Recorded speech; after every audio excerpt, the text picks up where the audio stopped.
Խորանել արտաքին։ Բավական ուշագրավ այնպես հայտարարություններ արել, մասնավորապես, որ Նիկոլ Փաշինյանը մինչ պատերազմը խոստացել է լուծել Ղարաբաղի հարցը, Արցախի հարցը, բայց հետո փոշմանել է, խոստումը չի կատարել։ Նախ ինչ պայմանավորվածության մասին է դուք թիմի անդամ եք եղել եւ ինչու է Փաշինյանը որոշել, որ չի կարող եւ ասել է օրինակ ինձ կուտեն, չգիտեմ, այսպեսի արտահայտել։ Ես թվում է վերջին 7 տարիների Ղարաբաղյան հարցի շուրջ բանակցությունների եւ Ադրբեջանի եւ Հայաստանի միջև բանակցությունների վերաբերյալ խոսակցությունները շատ թափանցիկ եւ հրապարակային են եղել, հատկապես վերջին տարիներին այդ մասին ամեն ինչ խոսվել է եւ նաեւ այդ տարիներին մենք գիտենք, որ եղել են Հայաստանի եւ Ադրբեջանի միջև բանակցություններ, այդ բանակցությունները առանձնապես արդյունքներ չեն տվել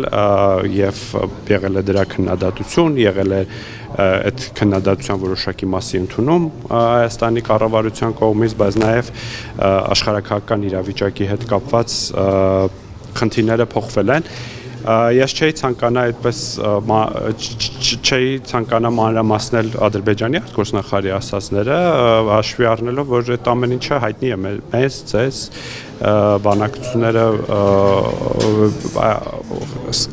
18 թվականից այս կողմ Հայաստանը նաև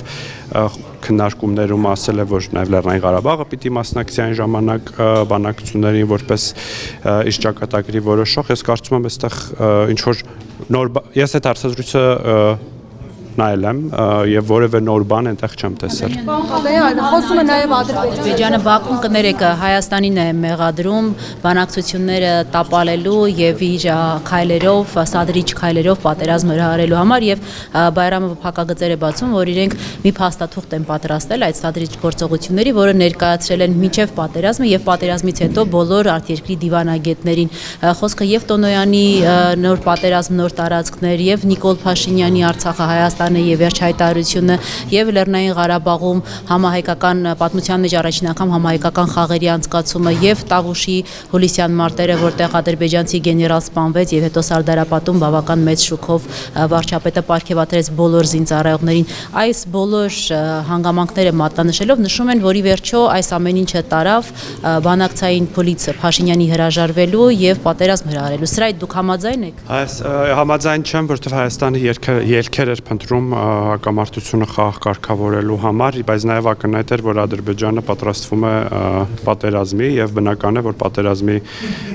պատրաստվող երկիրը հիմա պետք է այդ որը տարբեր փաստարկներով արդարացնի իր ռազմական գործողությունները, ռազմական ագրեսիան։ Շատ հետաքրքիր զուգադիպությամբ նաև նույն փաստարկներով Հայաստանի Հանրապետությանը մեղադրում էր նաև Ռոբերտ Քոչարյանը իր վերջին տված ասուլիսում։ Այդ զուգադիպությունը եւս եւ Սերժ Սարգսյանը եւս այդ զուգադիպությունը եւս ցանկանում եմ ձեր ուշադրությանը հրավիրել, որ ըստ էության Ադրբեջանի պետական գործիչները, քաղաքական գործիչները եւ Հայաստանի նախկին նախագահները նույն մեղադրանքներն են հնչեցնում Հայաստանի Հանրապետությանը, ինչը չափազանց անընդունել է Հայաստանի Հանրապետությունը կրկնում եմ այդ տարիներին, 2 տարիներին, ըստ էության փորձում էր դուրս գալ այն իրավիճակից, որը չհանգեցնի ռազմական հակամարտության, պատերազմի եւ չի հրաժարվել բանակցությունից, բնականաբար չի հրաժարվել բանակցություններից, ուղղակի նաեւ ակնհայտորեն այդ բանակցությունների բովանդակության համար շատ փոքր տարածք է եղել Հայաստանի Հանրապետության համար, որովհետեւ շուրջ 20 տարի բանակցային այնպիսի ճարտարապետություն էր հյուսվել եւ Հայաստանում դրա այնպիսի հակառակ պատկերն է ներկայացվել, որ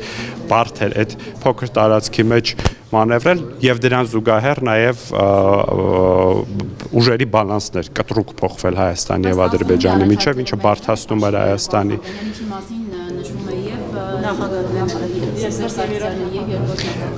Ես Հայաստանը փորձել է բանակցել իրավիճակի վերաբերյալ, ինչ մնացած ամեն ինչի մասին, ինչպես նշվել է, դրանք հրապարակվեն։ Դեռ կան եկան։ Ես չգիտեմ, դա կառավարության դիրույթում է եւ ինչպես խոստացվել է, մինչեւ տարեվերջ կհրապարակվեն։ որ պահից դադարեցին բանակցությունները, ինչի մասին խոսում Գիտեք, դուք գիտեք բոլոր հանդիպումների մասին այդ ընթացքում ոչ տեղի են ունեցել, այսինքն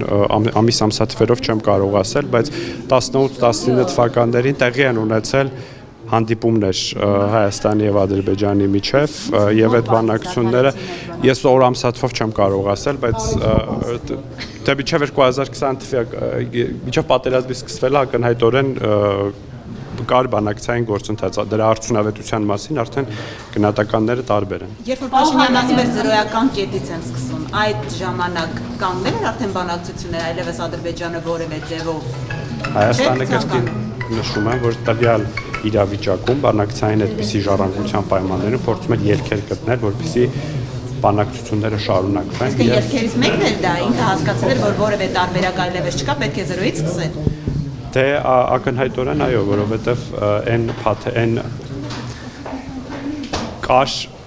բանակցային ժառանգություն եւ բանակցային տրամաբանություն